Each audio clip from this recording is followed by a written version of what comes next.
I hope you're having a good Tuesday. It's good to have you back, Deborah. I'm thrilled to be back. This Deborah Norville, everybody. Thank you. A lot of people on Facebook. Welcome back, Deborah. Oh, yeah. Wait a minute. Okay, that's so cute. You have this thing that says Deborah co-host. Can I just ask about a Twitter thing you put yesterday? It was a weird question, and oh shoot, where did it go? I tweet really fast, so sometimes it doesn't come out quite right. Tweet from Anderson Live. Good morning, it's True Crime Tuesday. At Deborah Norville is Anderson's co-host today. Joining the fun and tweet question. It said, do you like her?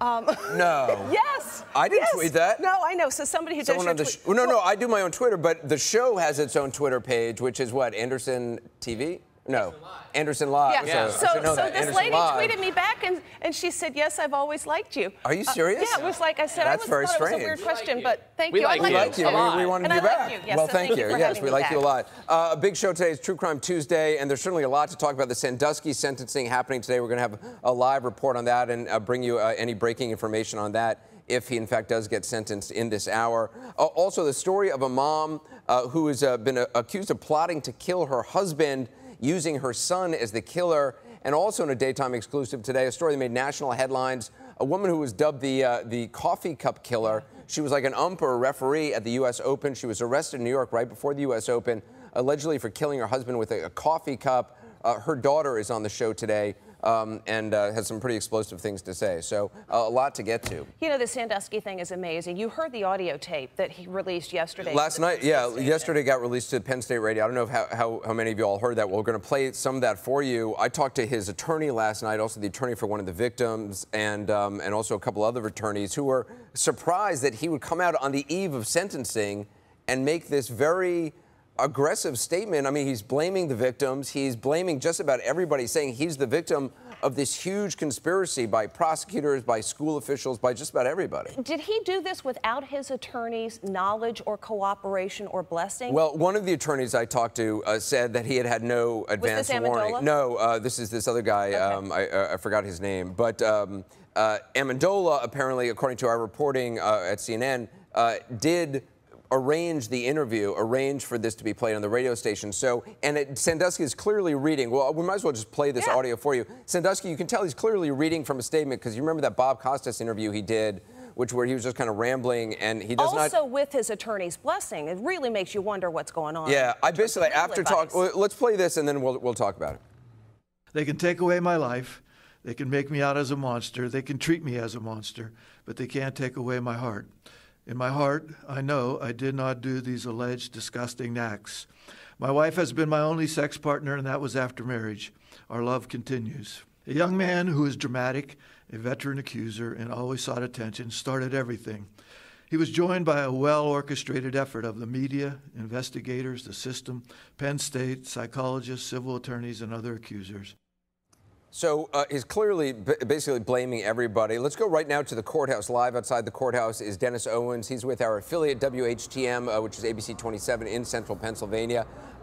What's happening right now? Is the sentencing underway?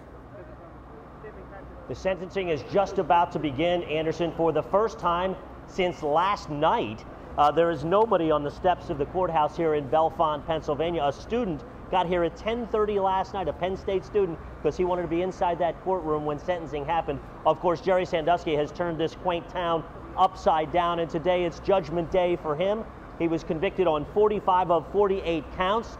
We are expecting a sentencing. It could be, if the judge bent over backwards to be lenient, it could be as low as 10 years. It could be as high as 400 years. Analysts say that to us, expect 30, 40, 50 years, which is the equivalent of a death sentence for a 68-year-old Jerry Sandusky.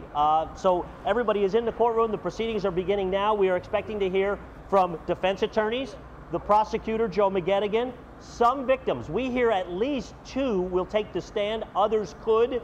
Others have also presented statements to the judge. And then we expect Jerry Sandusky to talk as well. As you just mentioned, he released a 3-minute tape, a 3-minute audio tape yesterday. We expect that he's going to talk for about 10 minutes. So there'll be some things said today that were not released on that tape. I heard you and Deborah talking about that tape. We've confirmed this morning that Joe Amendola did, in fact, help create that recording. After all, a guy with a microphone can't break into prison and get Jerry Sandusky to give a statement. Right. Somebody's got to be cooperating with that. Why would he do that? Well, we have been told from Carl Rominger, which is the other attorney that you alluded to, Anderson, that maybe there's some things that the judge yesterday told lawyers he doesn't want to hear in that statement. He told them he doesn't want to hear victims blamed. So they hear from the judge, victims can't be blamed. They go back, then you hear this tape released where in part the victims are blamed. So maybe that tape was released because it's saying something that he's not going to be able to say in the courtroom and today. Dennis, we expect, Anderson? yeah, we expect him to be speaking today, and as you said, it'd be very interesting to hear from those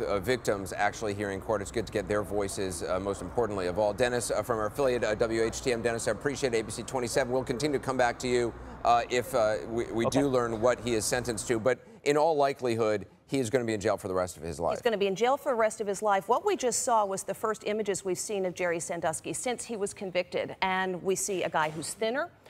We see a guy who still carries himself with that sort of coach's bearing. But it's going to be very interesting where he is sent. Nowhere in the state of Pennsylvania penal system is there a special sex offender unit. So he will be in general population wherever he goes. And if you look at what the statistics are, anywhere between 2 to 4 times more likely to be assaulted himself because the prison population doesn't cotton to people who abuse kids. Yeah.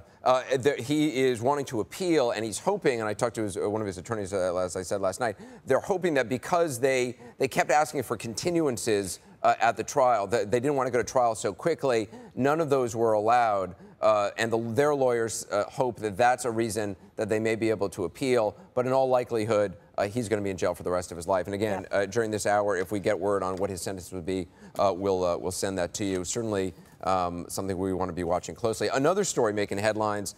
There's this woman, Sarah Jones, who was a Bengals cheerleader. A Bengal. She was actually the head cheerleader. She was, and she was also a school teacher. She was an English teacher. That's her in her Bengals outfit. And as you can imagine, certainly not her school teaching outfit. You would help. It's called a cheerleading suit, but that's okay. Cheerleading suit, whatever. I don't know. Costume. What did I call it? Her outfit, her Bengals outfit. Well, that's her outfit. It usually involves a lot of pads and face black and stuff like that. All right. Anyway, she was on our show last year because back in 2009, there's this website. I'm not even going to say the name of the website because it's so, I think, kind of reprehensible. Basically allows anybody to post rumors, insinuations about anybody, famous or not, mostly not famous people. And, you know, it's one thing if the person is famous, but this website allows anybody out there to post insinuations, horrible things, saying like, oh, my next door neighbor, so-and-so, here's a picture of them, has a venereal disease. It's like the slam book people passed around in junior high school. Exactly. You write anything, but a slam book was only whoever saw it. When you put it on the internet, the whole world and millions of people look at this thing every day, and it's making a lot of money for the owner. Anyway, we had the website owner on to try to defend himself. She was on the show last year because back in 2009, she had been targeted by this website. They said she had slept with every member of the Bengals team or every other member of the Bengals team, that she had venereal diseases, all sorts of stuff, none of which there was any evidence for. Fast forward, after being on our show, turns out she, by the way, on the show was like, teaching is my ministry. This has been so horrible for my teaching profession. She was very sympathetic. Turns out, a few months later. Wait a minute, so she was on your show talking about the rumors, and then she got arrested for having sex with a 17-year-old student? Exactly. Months after being on the show, all of a sudden she gets arrested for having sex with a 17-year-old student.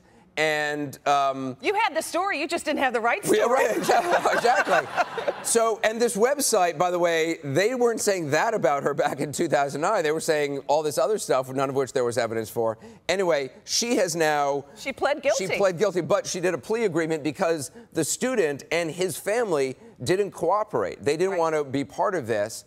I guess the student is still in a relationship with her. Not only they're still in a relationship, they left the courthouse. We did this story yesterday on Inside Edition. They walked out of the courthouse hand in hand. And I think we have the video of that, of them leaving hand in hand. So he's now 18 years old. It's now okay to be public about your relationship. And here you see the young man and Sarah leaving together. So part of this plea agreement, she does not have to go on a sex offender registry. But she does admit that she says their relationship, that's what she calls it, began in February 2011. She sent a number of sexually explicit text messages to him. They had intercourse. She lied about it. She got her mom, who was the school principal, to lie about it as well. At a different school. Yeah. And the mom got in trouble because the mom also played and she was like, teaching is my ministry. And I was like, oh, yeah, Wait, okay. You're leaving out the best part. While all this is going on, she got married. Right? Oh, yes. So she's a newlywed on top of everything else. Anyway, long story short, she pled guilty. She does not have to register, but she is also, as a condition of her probation, said she will never, ever be a school teacher again. And she can't be a Bengal cheerleader anymore, which yes, I know. Yeah, no more outfit. But anyway, so now this guy who runs the sleazy website is saying to me that I should apologize to him. Yeah, I know. Anyway, so I wouldn't go there. No, I mean it's just not. I'm not. There's no point. Anyway, I think the website is still. I think it's reprehensible to allow people to just spread false rumors about somebody and it's not even that they're famous people, just regular people. I just think it's inappropriate. You know what? My mother always said, if you act like a lady, if you act like a gentleman, it'll all go well. It's not a very gentlemanly thing to do. It is not. No, yes, that is true. We got to take a quick break. When we come back, a lot more, some fun stuff. Dancing with the Stars. I don't know if you saw the meltdown of Bristol Palin. I'm thinking of starting a job fair for people. I think there's a whole bunch of people who just need to get jobs. Reality rejects. Lindsay Lohan, Bristol Palin. I think they need to just get some jobs. Stop being on TV. Anyway, we'll talk about Dancing with the Stars a lot more when we come back. That's great.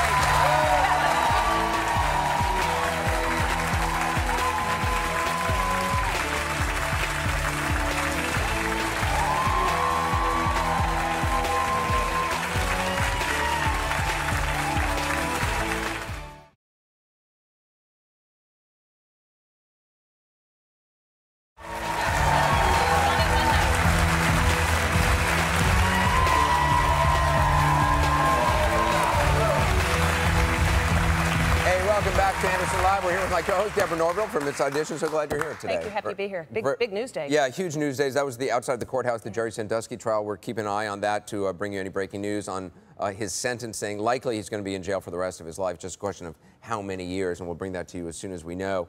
Just a couple fun stories in the news to tell you about. First of all, Dancing with the Stars last night. Do you watch? I watch. I've started watching this year. I haven't watched too much in past years. Bristol Palin had a meltdown. First of all, I'm fascinated by how reality TV show works. As you probably all know this by now because of my obsession with like Real Housewives and Honey Boo Boo. But it's so interesting. Now, anybody who's on a reality show now knows that to get attention, you need to take it to another level. You need to have a wardrobe malfunction. You need to pass out. You need to throw up. You need to have a fight. There has you need to have be a breakdown. Sort of episode. A storyline. You need a storyline. Bristol Palin is a genius because last night, she developed a storyline that made her very sympathetic. She had this meltdown saying that her dancing partner really doesn't want to be her dancing partner. Let's show a clip. I feel like you're just bummed that you have me as a partner. What have I done to make you feel that way? You didn't go to rehearsals. That was my fault, and I you didn't show up. You're just so weird. It's just not even funny. What are you saying? You're not there. Like, I swear to God, I feel like you want to go home. Can you not be like that? Hey. Come on. Don't be like that. B, can you not be like this, please? Okay. All right. All right. There's so many places to go here. First of all, the hand thing was totally not working for me. While she's doing this, she's twittering. I'm having a meltdown. Isn't this wonderful? Right. Watch DWTS. Meanwhile, I also love how nobody anymore, you cannot tell that anybody is having a meltdown. Because her face is frozen. Because her face is completely frozen. And she's what, 17? She's like, yes, 17. No, there's nothing. There's no wrinkles. There's nothing. It's like, I am very upset. I'm crying right now. You know? Wait a minute. The best thing. I mean, I have nothing against her. She seems like I wish her nothing but the best, and I want good things for her. Okay, but like, here's what at that age, what are you doing? What are you doing? Okay. There's so many places to go here, but one of them is the chewing gum. Bristol, please spit out the gum. Unless you're trying to get a deal, an endorsement deal with Wrigley's or somebody like that. Also, spit the gum out. The other day, they're standing there hanging over the thing, watching. Well, also, I mean, awful. I hate to be, I don't want to nitpick, but Please. The number of times they said like in both of those, their whole argument was like. I've watched that scene like 10 times, and I said like. Okay. See? It's so contagious. It's contagious. All right, Remember the big interview that Katie Couric did when Sarah Palin was running for vice president? What do you read? And the inference was they don't. There was a wonderful shot on that made the rounds yesterday of Sarah Palin at the grocery checkout, I think at a Costco or one of those places, looking at the National Enquirer, which had Bristol on the cover because it was all about exactly what you were talking about. Well, anyway, I wish her the best, and my concern is I just think there are all these people who, at this age, should be getting jobs or in school, and because if you're doing reality shows at this age, where does it lead ultimately? I mean, then you're going to be 35 and not really have any marketable skills other than being able to have. So anyway, I think we should have a job fair for like the Lindsay Lohan, Bristol Palin, anybody else. And that could be our mission for the show. If we can just get jobs for... You know what really worries me? Because I share your concern about this. Teenagers that watch reality TV. Well, that's the other thing. And there was a survey the Girl Scouts did a few years ago. 1 in 4 kids who watch reality TV know that they're going to be famous. And I think that that is really frightening. They see reality TV as an example of how to live your life. And that's not good. I just want to get this in quick. We got a tweet from a 14-year-old fan named Nikki from Midwest City, Oklahoma. She watches us on KOCO 5, Oklahoma City. She tweeted a picture from her birthday, and they made a cake of me because apparently she's a big fan. How cute is that? So I thought that was very sweet. So her mom is going to help us surprise Nikki. Nikki has no idea that we're going to call her on the phone right now. Isn't that great? And Nikki's, apparently her big dream is to come here when she's 16 for her Sweet 16 to get tickets to the show. So we're going to surprise her right now with a phone call. Violet is Nikki's mom. Violet, are you there? Hi, Anderson. How are you? I'm great. Thanks so much for doing this. So Nikki doesn't know we're going to call her? Not a clue. She thinks that I've already made her late for her dental appointment. All right, cool. Can you put her on the phone? Yes, sir. All right.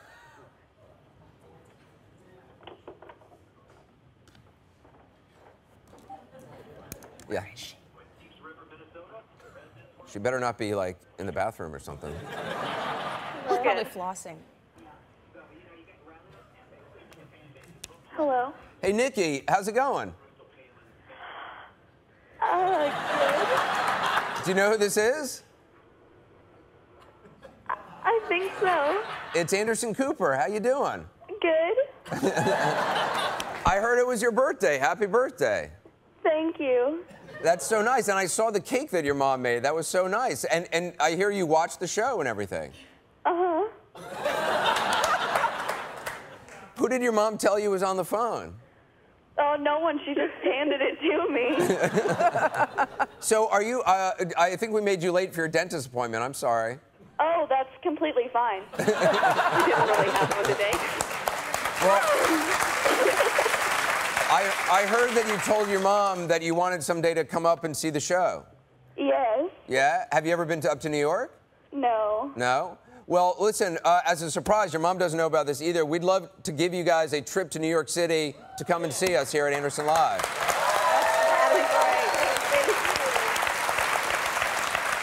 Thank you. Yeah? So, cool. We'll arrange it, and you'll come on up, and you'll be on the show. How about that? Yeah. All right. We need to ask her about a ringtone. What? What about a ringtone? Yeah. It's your laugh. Oh, you have... Oh, the giggle! The YouTube giggle! You have my giggle as your ringtone? Yes, I do. Wow. That's very funny. Well, you'll have to show me how to do that on my phone, because I don't know how to do that. Yeah. Do you like my giggle? Because to me, my giggle sounds really weird. I love it. Yeah? Well, all right.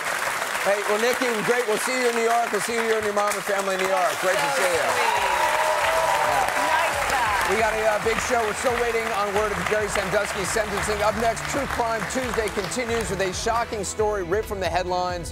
A woman accused of killing her husband and using her son to do it. We'll be right back.